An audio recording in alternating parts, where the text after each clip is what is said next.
Yes, aujourd'hui on va parler de quelque chose de très important qui est l'esprit shonen. Alors qu'est-ce que c'est que l'esprit shonen? L'esprit shonen, c'est simplement la mentalité, l'état d'esprit que tu peux retrouver dans les mangas et dans les animés. C'est quelque chose où tu peux retrouver des valeurs très puissantes, tu peux trouver tout simplement des choses qui sont véhiculées, qui te font grandir en tant qu'adolescent, enfant, adulte, jeune adulte.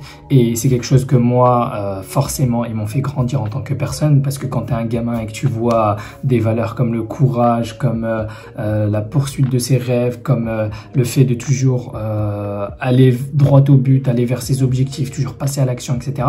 Quand tu vois ça à longueur de journée, que tu enchaînes les épisodes, les animés, les mangas, les séries, etc.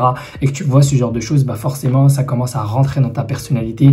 Et c'est donc ça l'esprit shonen. Et c'est donc un esprit que je te recommande fortement d'adopter si c'est pas encore déjà le cas. Donc là, on va parler de ça dans cette vidéo. Et donc déjà, on va voir 3 points qui sont intimement lié à l'esprit shonen. Maintenant, l'esprit shonen, c'est très grand, c'est très vaste. Je pourrais en parler de long en large, mais on va parler essentiellement de 3 choses que tu peux implémenter et appliquer dans ta vie. Let's go pour la vidéo. Donc, le premier point, et non des moindres, dans l'esprit shonen que tu peux retrouver, c'est de toujours repousser ses limites.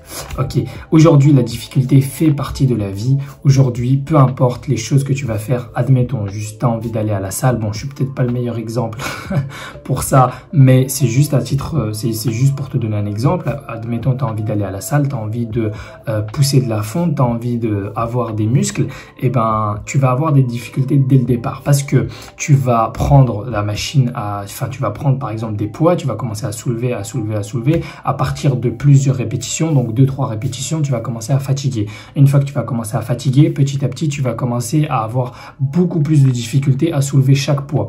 Et donc, là, c'est déjà des difficultés que tu rencontres sur ton chemin. Maintenant, la première chose à faire, c'est soit d'abandonner, soit de repousser ses limites. Donc, de repousser ses limites, c'est que tu vois la difficulté, tu sais que c'est difficile, tu ressens que tu as mal, mais tu choisis quand même de repousser ça, tu choisis quand même de continuer jusqu'à l'échec. Donc, c'est ça, repousser ses limites, c'est d'aller jusqu'au bout, c'est d'aller le plus loin possible que tu puisses, jusqu'à que ton corps ne puisse plus, tout simplement, que ton corps lâche et que tu tombes. Donc ça, c'est ça, repousser ses limites, c'est d'aller au bout du bout jusqu'à que tu n'as plus une once d'énergie. C'est juste ça, repousser ses limites. Et donc, tu vois bien que si tu fais ça chaque fois, bah forcément, tes limites vont être repoussées. C'est comme si, là, on va dire que tu peux courir jusqu'à ce stade-là. Donc là, de base, tu peux courir jusqu'à ce stade-là. Mais qu'une fois que tu as repoussé tes limites et que tu as atteint vraiment, tu as frôlé la barrière que tu pouvais, et ben la prochaine fois, et ben tu pourras courir un petit peu plus. Et donc là, tu vas courir jusqu'à frôler la barrière de ta limite. Et après, la prochaine fois, bah, tu pourras un peu plus, et un peu plus, jusqu'à que tu deviennes une légende, jusqu'à que tu deviennes un mec ultra cheaté, ultra puissant, comme dans les shonen et dans les isekai, ok? Au début, t'es une merde, et après, tu deviens un GOAT, tu vois? T'es au niveau 0, comme dans Pokémon, et après, tu deviens niveau 99, ok? Donc, c'est simplement ça, de repousser ses limites, et c'est quelque chose que tu peux retrouver partout dans les mangas, dans les shonen, dans les isekai, c'est quelque chose c'est l'essence même de l'esprit shonen pour moi. La deuxième chose, et donc qui est intimement liée au premier point, c'est de se relever après chaque échec. Donc là, on a vu dans le premier point que tu vas atteindre jusqu'à tes limites et que tu vas tomber. Une fois que tu es tombé, tu pourrais percevoir ça comme un échec, ou tu pourrais percevoir ça comme une manière pour toi de repousser tes limites. Tu peux voir ça comme une manière d'aller plus loin dans tes objectifs. Et donc, ça, c'est Naruto qui te le dit. C'est le manga, l'animé de référence qui t'inculque le plus cette valeur-là, qui est de toujours repousser tes limites, de toujours te relever après un échec, d'accord? Donc là, aujourd'hui, tu as repoussé tes limites, ok, t'es down, t'es zéro, t'es claqué, tu peux plus, tes limites peut-être au sol et t'arrives plus à bouger.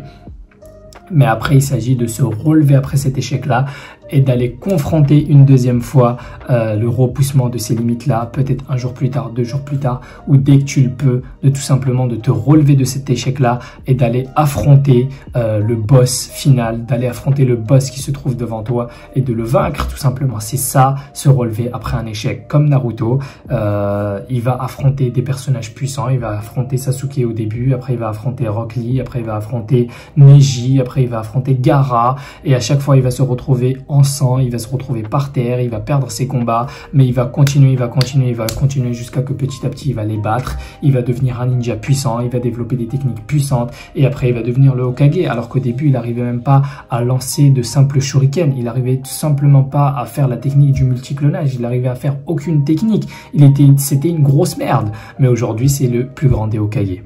Ok. Le troisième point intimement lié à la mentalité, à l'esprit shonen, c'est tout simplement de vivre ta vie en faisant ce qui te plaît vraiment.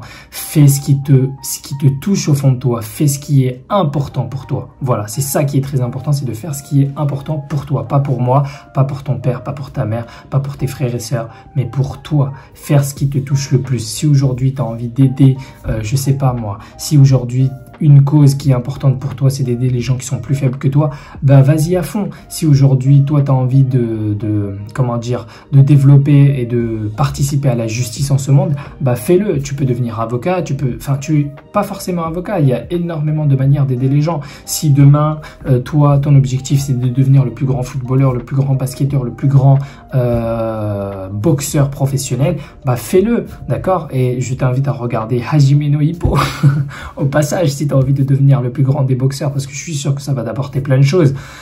Donc voilà, c'est simplement faire ce qui est vraiment important pour toi. Parce que si tu ne fais pas ce qui est important pour toi, tu risques de pas vivre une vie où tu vas t'épanouir, tu vas vivre une vie triste, tu vas vivre une vie peut-être 20% de ce que tu devrais vraiment vivre. Tu vas vivre une vie où non seulement tu ne vas rien t'apporter à toi-même, mais tu ne vas rien apporter au monde. Et donc c'est pour ça que c'est important aujourd'hui que tu fasses ce qui te plaise vraiment. Aujourd'hui, Naruto, pour lui, c'était super important de devenir Hokage. Dans son chemin, dans son cheminement pour atteindre cet objectif-là, bah, il a pu aider énormément de gens. Aujourd'hui, si toi, ton objectif, c'est de devenir un boxeur professionnel, eh ben, fais ce qui te plaît vraiment et avec ça, en atteignant ton objectif à toi, bah, tu pourras inspirer plein de gens autour de toi. Tu pourras inspirer plein de gens, que ce soit dans l'atteinte de tes objectifs, que ce soit de le fait d'avoir un rêve ou un objectif ambitieux, que ce soit peut-être en aidant les gens ou en aidant plus tard en devenant un coach, que ce soit peut-être en aidant dans des causes qui sont intéressantes, qui sont importantes pour toi dans le monde. Et ben quand tu vas devenir boxeur professionnel, et ben rien qu'avec ton image de marque, rien qu'avec ton branding, rien qu'avec ta présence et en donnant ton point de vue sur telle ou telle situation, bah, tu pourras énormément aider dans différentes causes dans le monde. Et donc c'est pour ça qu'aujourd'hui, faire quelque chose qui est vraiment important pour toi est essentiel. Tu peux pas aider le monde, tu peux pas partager ta valeur au monde si tu fais quelque chose qui n'est pas important pour toi, tout simplement. Voilà, donc j'espère que tu as apprécié cette vidéo. C'était une vidéo spéciale que je voulais faire sur l'état d'esprit shonen, donc l'esprit shonen. Et donc si tu as apprécié, n'hésite pas à me mettre dans les commentaires et à me spammer de esprit shonen en majuscule et à liker, partager, etc. Tu connais les bails. Moi je te dis Diana, à une prochaine vidéo.